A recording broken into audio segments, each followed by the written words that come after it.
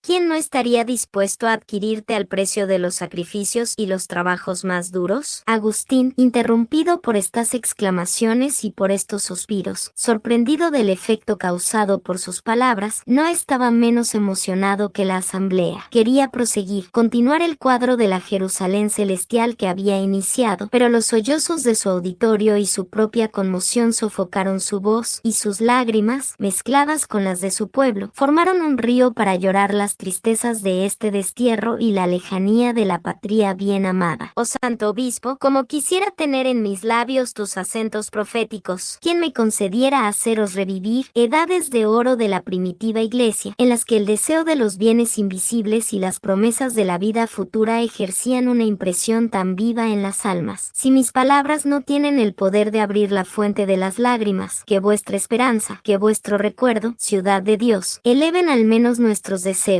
que pongan freno y sirvan de contrapeso a nuestros bajos deseos, al atractivo de miles de deseos inferiores que nos corrompen. Nosotros amamos el poder y la gloria, quisiéramos estar presentes y mandar en todos los sitios. ¿Por qué? Pues, renunciar a la nobleza de nuestro destino y abdicar del imperio inmortal que Dios nos prepara. Nosotros amamos el placer y la felicidad. Reconocemos que la vida nos resultaría intolerable si los afectos y la alegría no paliaran las desgracias y la amargura. ¿Por qué, entonces, desdeñar la única verdadera felicidad? ¿Por qué dejar que se seque, para nosotros, la fuente de todo placer y de todo goce con el fin de la vida presente? Que los hombres que tienen puestas todas sus esperanzas en las cosas de la tierra pidan a la naturaleza el tributo abundante de sus dones, que busquen sus goces y sus glorias en las perfecciones indefinidas de la materia, que se consideren dichosos porque hay 1000 manos trabajando para servirles, porque 1000 máquinas y 1000 instrumentos están empleados en interpretar y ejecutar sus concepciones y sus fantasías. San Gregorio Magno dice: estos bienes se aminoran, estos objetos pierden el brillo y se convierten en despreciables cuando se considera la naturaleza y la inmensidad de las recompensas que tenemos prometidas. Los bienes terrenos, comparados con la felicidad de lo alto, dejan de parecer un provecho, no son más que un peso y una dolorosa servidumbre. La vida temporal, comparada con la vida eterna, no merece el nombre de vida sino el de muerte. Pero habitar la ciudad de lo alto, estar mezclado en el coro de los ángeles, asistir junto con ellos al Eterno que está sentado en su trono, ser circundado por una luz sin límites, poseer una carne espiritual e incorruptible, no es una deficiencia, es la realeza, la abundancia de la vida. Si nuestro espíritu se inflama con la consideración de tantas riquezas y magnificencias, si aspira a volar a los lugares donde la felicidad no tiene límites, recordaremos que los grandes premios no se consiguen sino en grandes competiciones y que nadie será coronado si no ha combatido valientemente. Regocijémonos, pues, con el salmista, porque a nosotros también nos han dicho: iremos a la casa del Señor. Laetatus sum in his vae dicta sunt mi, indomum domini, y vimos que alegría me produjeron las palabras que me dijeron: iremos a la casa del Señor, pero que nuestros corazones no se dejen atrapar por la liga de las cosas sensibles, que nuestros pies estén siempre dispuestos a pisar tus celestiales plazas, Jerusalén. Stantes erant pedes nostri in atri istuis Jerusalem, estábamos de pie en tus atrios, Jerusalén. Jerusalén, que has sido construida como una ciudad. Cuando asistiremos a tus solemnidades fastuosas, cuando nos reuniremos en esta piedra angular que es el fundamento, la fuerza y el lazo de unión de nuestro edificio, Jerusalén vae edificata estut civitas, Jerusalén que está edificada edificada como una ciudad. Tribus innumerables, legiones de apóstoles, de profetas, de mártires y de vírgenes, de justos de toda edad y condición, han llenado las plazas de tu recinto. Cuán deseable es su suerte, están libres de todas nuestras tentaciones, de nuestros obstáculos y de nuestras miserias. Y Yukenim ascenderon tribus domini, allí pues, subieron las tribus del Señor. Sentados en los tronos que ellos mismos se prepararon, impartieron la verdad y la justicia. Fieles y entregados a su jefe hasta la muerte, han merecido compartir con él la herencia de la casa de David. Yaijik Sederont, sec sin judicio, sede superdomum David, porque allí establecieron los tribunales de justicia para toda la casa de David. Esta es la única ambición que nos está permitida. Todo lo que no es Jerusalén es indigno de nosotros. No pedimos más que los bienes y la paz que ella posee. Rogate waea de pasem sunt Jerusalén. Pedid lo que conduce a la paz de Jerusalén. No soñamos más que en el cielo, no buscamos más que el cielo, no atesoramos más que para el cielo, no vivimos más que en el cielo. Propter domum domini Dei nostri quae sibi bonativi. Por la casa del Señor nuestro Dios he buscado para ti todos los bienes. Unos instantes todavía y todo lo que debe terminar habrá terminado. Todavía algunos esfuerzos y habremos llegado al fin. Todavía algunos combates y tocaremos la corona. Todavía algunos sacrificios y nos encontraremos en Jerusalén, donde el amor es siempre nuevo y donde no habrá otro sacrificio que la alabanza y el gozo. Que así sea.